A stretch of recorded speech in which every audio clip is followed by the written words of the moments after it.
नमस्कार बच्चों। मैं मनीषा भारती हिंदी कक्षा में आप सबका हार्दिक स्वागत करती हूँ।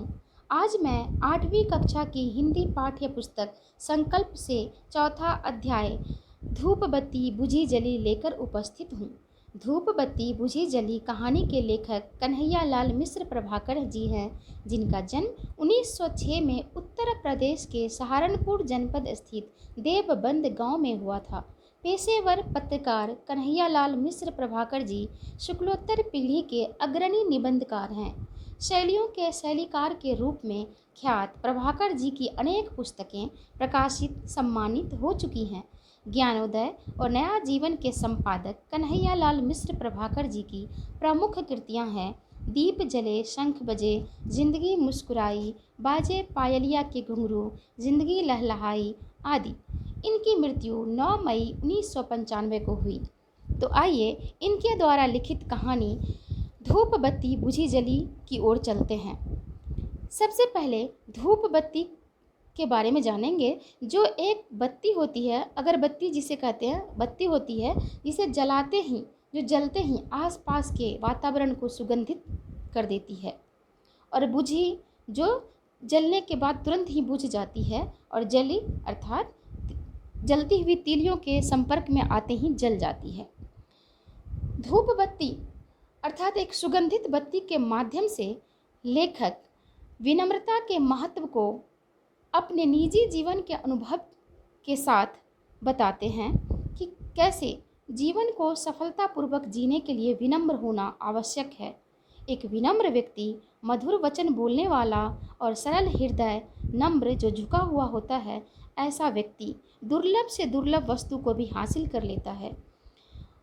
इस कहानी में भी धूप बत्ती के माध्यम से और एक पठान के साथ यात्रा के दौरान जो घटना होती है, इन दोनों उदाहरण के माध्यम से लेखक जीवन को सरलता से जीने का रहस्य बताते हैं और कठिन से कठिन परिस्थिति में भी किस प्रकार लोगों का दिल जीता जा सकता है, इसे आसानी से आसान शब्दों में यानी कहानी के दौरान ही समझाते हैं। तो आइए देखते हैं कि लेखक अपने निजी अनुभव से क्या हमें बताना चाहते हैं। लेखक कहते हैं कि एक बार उन्होंने अपनी कोठरी में आते ही देखा कि उन्होंने जो सुबह ही धूप बत्ती जलाई थी वह पूरी तरह जली नहीं थी। कुछ जलकर बुझ गई थी और कुछ अब भी ज्यों की त्यों खड़ी है। लेखक को वह सिर जली ऐसी लगी जैसे कोई मनुष्य हो जो थोड़े बहुत ज्ञान से, जिसका बौद्धिक जागरण तो हो गया हो किंतु मानसिक विकास न हुआ हो, और वह उस बौद्धिक जागरण को ही अपना संपूर्ण विकास मानकर अहंकार में उफनता फिरता हो। बच्चों, बौद्धिक जागरण का अर्थ होता है बुद्धि का विकास होना, जो पुस्तकीय ज्ञान से संभव होता है। यानी पुस्तकीय ज्ञान को बौद्धिक जागरण कहा गया है। कई पुस्तकों को पढ़ने के बाद जिसे लगता है कि अब वह ज्ञानी हो गया है और इसी ज्ञान को संपूर्ण विकास मानकर अहंकारी बन जाता है और झुकना नहीं जानता, विनम्र नहीं होता, मधुर वचन बोलना नहीं जानता, अपने ज्ञान को ही संपूर्ण ज्ञान समझता है और अहंकारी बन जाता है। ऐसे ठीक इसी तरह के मनुष्य से एक धूप बत्ती की तुलना लेखक करते हैं, और उस सिर जली धूप बत्ती को देखकर लेखक का मन दया से भर जाता है। वह धूप बत्ती को बिना उठाए फिर से जलाने का निश्चय कर लेते हैं। उन्होंने दिया जलाई किंतु फिर भी धूप बत्ती न जली। लेखक ने दूसरी तीली जलाई और धूप बत्ती को जलाने की कोशिश करने लगे।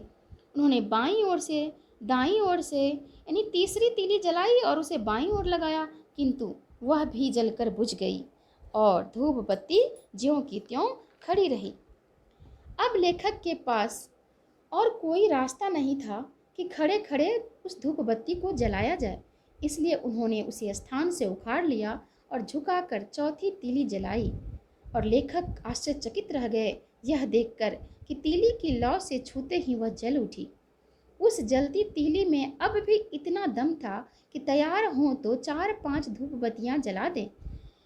जलती धूप बत्ती ने जलते ही सुगंध से कोठरी को भर दिया। यह काम समाप्त हुआ तो बुद्धि ने कलाबाजी दिखाई। लेखक के मन में संदेह हुआ कि जब 3 तीलियां पूरी तरह जलकर बुझ गई, फिर भी धूप बत्ती न जली और जलती एक तीली के स्पर्श मात्र से ही वह भभक उठी। यह क्या बात है? अब लेखक के मन में कई प्रकार के प्रश्न उठने लगे। उनका मन तर्क वितर्क करने लगा। चिंतन में वो डूब गए और जब तक उन्हें याद आया कि जब तक 3 तीलियां जलकर बुझी, धूप बत्ती खड़ी थी, परंतु जब चौथी को छूते ही वह जल उठी तो झुकी थी। अब लेखक को अपने प्रश्न का उत्तर मिल चुका था, अर्थात पाने के लिए झुकना बेहद आवश्यक है। अगर हम झुक कर किसी से कुछ मांगते हैं, विनम्रता के साथ, मधुर वचन के साथ, तो देने वाला का मन उदार हो जाता है और वह जितना देना चाहता है उससे ज़्यादा देना चाहता है, क्योंकि जो विनम्र होता है उसके व्यवहार से ही देने वाला का जो चित्त है, मन है, वह प्रसन्न हो जाता है।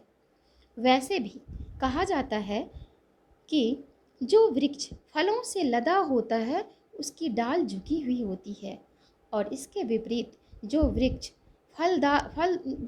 जिस वृक्ष में फल नहीं होते, फल लगे नहीं होते, ऐसा वृक्ष शुष्क होता है, ऐसे ही सीधा खड़ा होता है।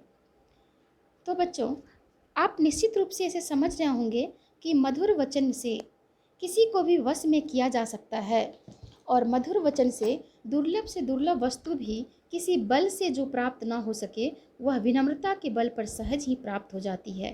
कहा भी जाता है, ऊंचा उठने के लिए पंखों की ज़रूरत पंछियों को पड़ती है, इंसान तो जितना झुकता है उतना ही ऊपर उठ जाता है। तो बच्चों, इससे आगे की कहानी हम अगले वीडियो में बताएंगे। तब तक के लिए आप इस कहानी को पूरी तरह से पढ़ेंगे। धन्यवाद।